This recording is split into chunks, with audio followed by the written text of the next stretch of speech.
Hello students, আজকে আমাদের আলোচনার বিষয়বস্তু হচ্ছে সেন্টেন্স কানেক্টর।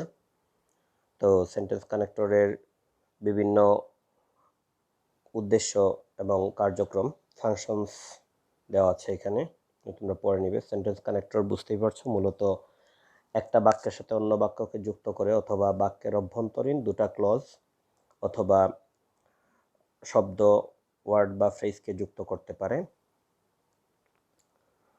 আমরা এখন দেখে নিব একটা স্যাম্পল কোয়েশ্চেন, যে সেন্টেন্স কানেক্টরের কোয়েশ্চেনটা এইচএসসি স্ট্যান্ডার্ডে কীরকম হয়ে থাকে। তোমাদের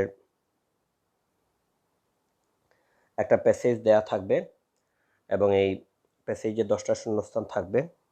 এখানে আমাদের 10টা আনসার লিখতে হবে এবং প্রশ্নটা হচ্ছে উইদাউট ক্লু। তাই তোমরা ফাংশন এবং বাক্যের বৈশিষ্ট্য গঠন অনুসারে যে কোনো কানেক্টর ব্যবহার করতে পারবে যদি সেটা অ্যাপ্রোপ্রিয়েট হয়। এখানে একটা বিষয় খেয়াল রাখবে যে শূন্যস্থানের পরে বা আগে কোনো পাংচুয়েশন মার্ক আছে কিনা, এটা খেয়াল রাখতে হবে, কারণ পাংচুয়েশন মার্কের ভূমিকাটা সেন্টেন্স কানেক্টরের ক্ষেত্রে খুবই গুরুত্বপূর্ণ।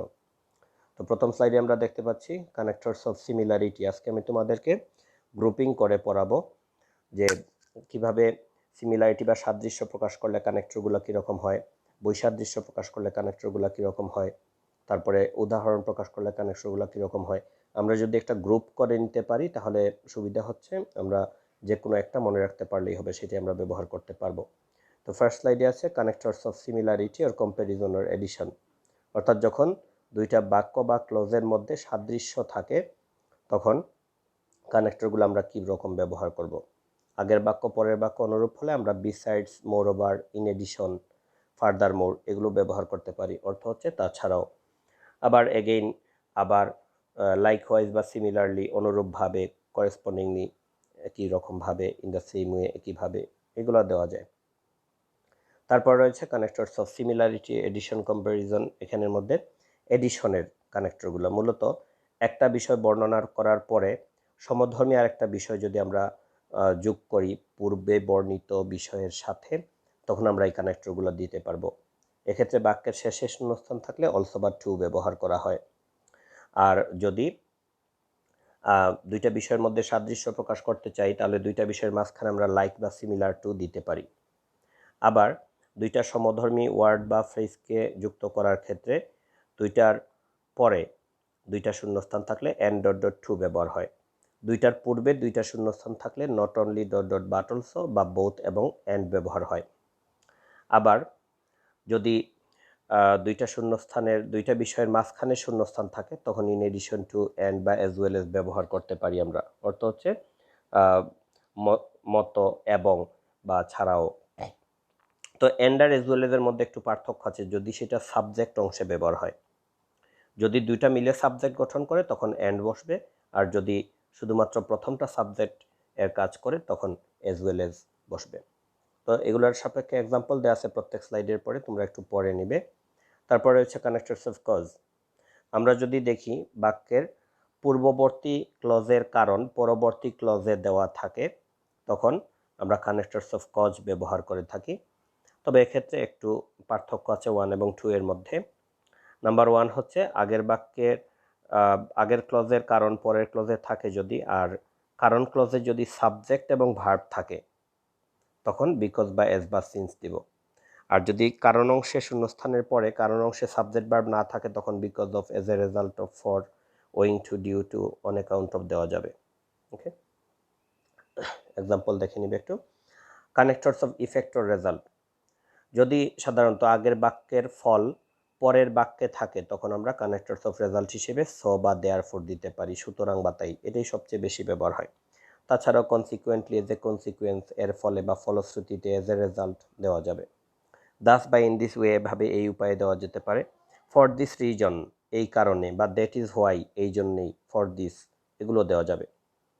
আবার দেখো নিচে দেওয়া আছে অ্যান্ড সো বা অ্যান্ড দেয়ারফর। এটা হচ্ছে যদি একই বাক্যে পূর্ববর্তী ক্লজের ফল পরবর্তী ক্লজে থাকে তখন আমরা অ্যান্ড সো বা অ্যান্ড দেয়ারফর দিব, সেপারেট বাক্য হলে দেওয়া যাবে না।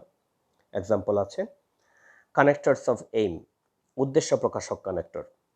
যদি পূর্ববর্তী ক্লজের একই বাক্যের মধ্যে পূর্ববর্তী ক্লজের উদ্দেশ্য পরবর্তী ক্লজে দেওয়া থাকে তখন আমরা কানেক্টরস অফ এইম ব্যবহার করব। শূন্যস্থানের পরে সাবজেক্ট ভার্ব থাকলে সো দ্যাট বা ইন অর্ডার দ্যাট দিবে, আর সাবজেক্ট ভার্ব দুইটা না থাকলে মানে বাক্যটা সিম্পল হলে in order to with a view to for দেওয়া যাবে। তবে এখানে টু ইন অর্ডার টুর সাথে with a view to for এর একটু পার্থক্য আছে। টু ইন অর্ডার টু থাকলে শূন্যস্থানের পরে ভার্বের প্রেজেন্ট ফর্ম হবে, আর with a view to for তখনই দিব যদি শূন্যস্থানের পরে ভার্ব প্লাস আইএনজি থাকে। নেক্সট কানেক্টরস অফ কন্ডিশন, এটাও একই বাক্যের মধ্যে যদি শূন্যস্থানের পরে শর্তবাচক অংশ থাকে তখন আমরা if, unless, provided that, providing that, only if, even if এগুলো দিতে পারি। যদি শর্ত আর ফলাফল সমধর্মী হয় মানে দুইটাই পজিটিভ বা দুইটাই নেগেটিভ হয় তখন ইফ দিব শর্তের আগে, আর যদি শর্ত পজিটিভ কিন্তু ফলাফল নেগেটিভ হয় তখন শর্তের আগে আনলেস দিতে হবে। আর প্রোভাইডেড দ্যাট, প্রোভাইডিং দ্যাটটা আসলে প্রদত্ত একটা শর্ত এবং সেই শর্ত পূরণের জন্য বা সম্ভাবনা দিয়ে সম্ভাবনা পূরণের জন্য প্রয়োজনীয় শর্ত দেওয়া থাকলে দুইটার মধ্যে প্রোভাইডেড দ্যাট, প্রোভাইডিং দ্যাট বসে।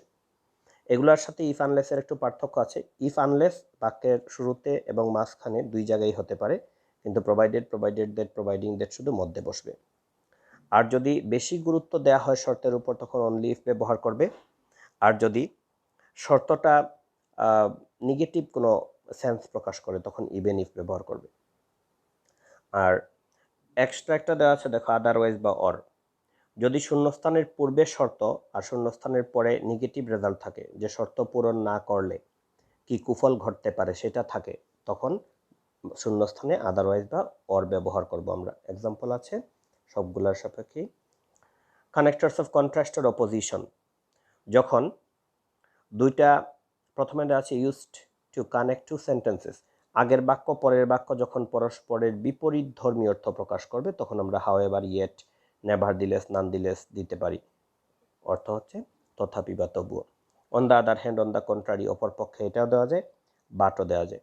তবে মনে রাখবে বাট দিলে শূন্যস্থানের পরে কমা থাকবে না, অন্যগুলোর পরে কমা থাকবে। আর নিচে দেওয়া আছে use to connect to clauses, একই বাক্যের দুইটা ক্লজ যদি পরস্পরের বিপরীত ধর্মী অর্থ প্রকাশ করে তখন অলদো বা দো, যদিও, ইভেন দো এমনকি যদিও, ডেসপাইট দ্য ফ্যাক্ট দ্যাট এই বিষয় সত্ত্বেও, ইনস্পাইট অফ সত্ত্বেও বা ডেসপাইট, বাট ব্যবহার করা যায়। এখানে 1, 2, 3-এর মধ্যে একটু ডিফারেন্স আছে। যদি শূন্যস্থানের পরে সাবজেক্ট ভার্ব থাকে তখন আমরা দো, অলদো, ইভেন দো এগুলা ব্যবহার করব বা ডেসপাইট দ্য ফ্যাক্টে। আর যদি শূন্যস্থানের পরে সাবজেক্ট ভার্ব থাকে না তখন ইনস্পাইট অফ বা ডেসপাইট দিব। আর যদি দ্বিতীয় ঘটনার পূর্বে শূন্যস্থান থাকে তখন বাট ব্যবহার করতে হবে। এক্সাম্পল আছে, এক্সাম্পলগুলো মিলিয়ে পড়ে নিবে। তারপর আছে connectors of sequence or time. Sequence or time মানে ধারাবাহিক বর্ণনা বা সময় প্রকাশক কানেক্টরগুলো। প্রথমে আমরা দেখে নিই ধারাবাহিক বর্ণনা। যদি কোনো কিছুর ধারাবাহিক বর্ণনা থাকে, কোনো কিছুর গুণ, দোষ অথবা বৈশিষ্ট্য ধারাবাহিকভাবে বা কার্যপদ্ধতি ধারাবাহিকভাবে বর্ণনা করা হয় তখন আমরা সিরিয়াল অনুসারে ফার্স্টলি, সেকেন্ডলি, থার্ডলি অথবা next, afterwards, after that, then, eventually, besides এগুলো ব্যবহার করতে পারি। তো মূলত 1 থেকে 6 পর্যন্ত ব্যবহার হয়। আর বিসাইডস, মোরওভার, এগেইন এগুলো আমরা প্রয়োজন হলে মাঝে মধ্যে ব্যবহার করতে পারবো। আর সর্বশেষটার আগে ফাইনালি বা অ্যাট লাস্ট বা লাস্টলি দিব। আবার সর্বশেষটা দেওয়ার পরে যদি তার পূর্ববর্তী কোনো ঘটনা দেওয়া হয় তখন বিফোর হ্যান্ড বা বিফোর দ্যাট দেওয়া যেতে পারে। তো আসলে এতগুলো আমাদের প্রয়োজন হবে না, আমরা বর্ণনার পরিধি বুঝে ব্যবহার করব। খুব বেশি হলে ফার্স্টলি, সেকেন্ডলি, থার্ডলি, ফোর্থলি দিতে পারি, আর না হলে ফার্স্টলি, সেকেন্ডলি দিয়ে নেক্সট, আফটারওয়ার্ডস দিয়ে ফাইনালি দিয়ে দিলেই হয়। এরপর রয়েছে কানেক্টরস অফ টাইম, সময় প্রকাশক কানেক্টর। অর্থাৎ দুটো ঘটনার মধ্যবর্তী সময় বা একটা ঘটনা ঘটার সাথে সাথে একটা ঘটনা ঘটছে এরকম ঘটনাগুলো বর্ণনা করতে আমরা কানেক্টরস অফ টাইম ব্যবহার করব। যদি দুটো ঘটনার মধ্যবর্তী সময় বর্ণনা করতে যাই তাহলে ইন দ্য মিন টাইম বা মিন হোয়াইল দিব। একই সাথে সংঘটিত দুইটা ঘটনা বর্ণনা করতে এট দ্য সেম টাইম দিব। একটি ঘটনা ঘটতে না ঘটতে আরেকটা ঘটছিল বুঝালে হাবোধক বাক্য হলে এস সুন এজ, নাবোধক বাক্য হলে নো সুনার ডট ডট দেন বা স্কারসলি ডট ডট হোয়েন বসবে।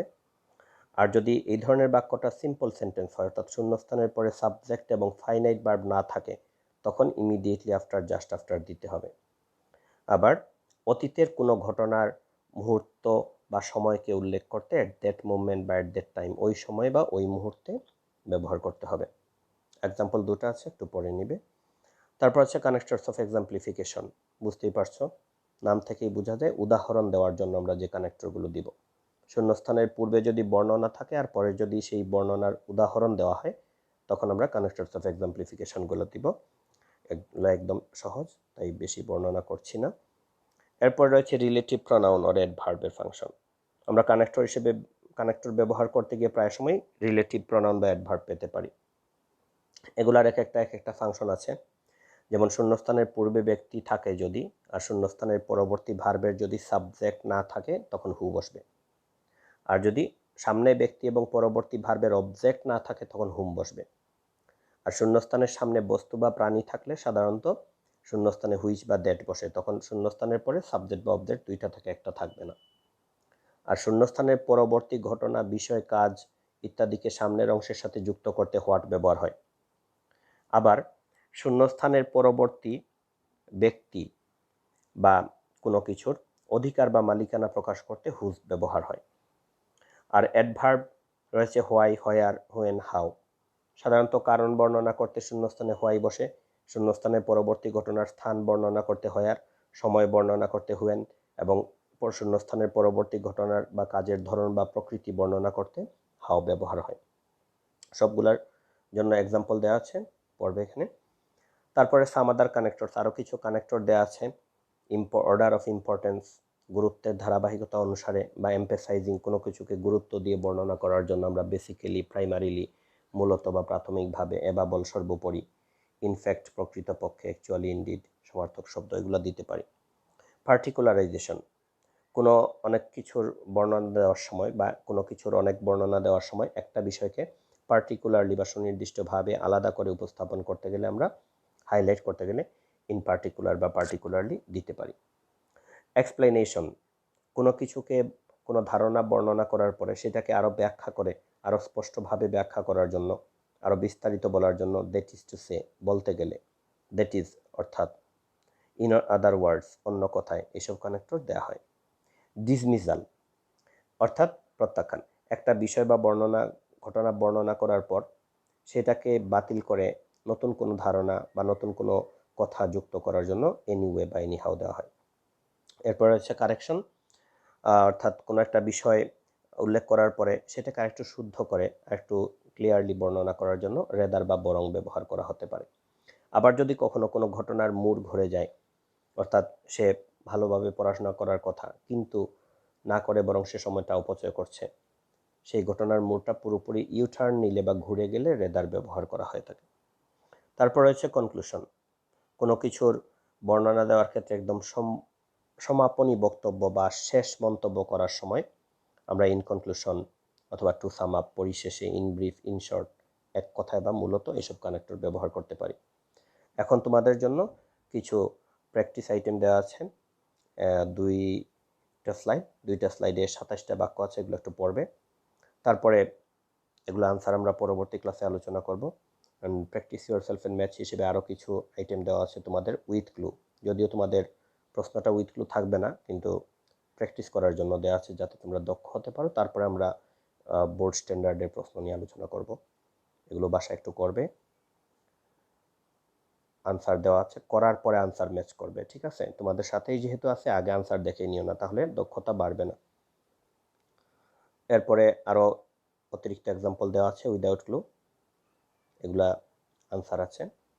নাও প্রফিসিয়েন্সি টেস্ট, ওকে।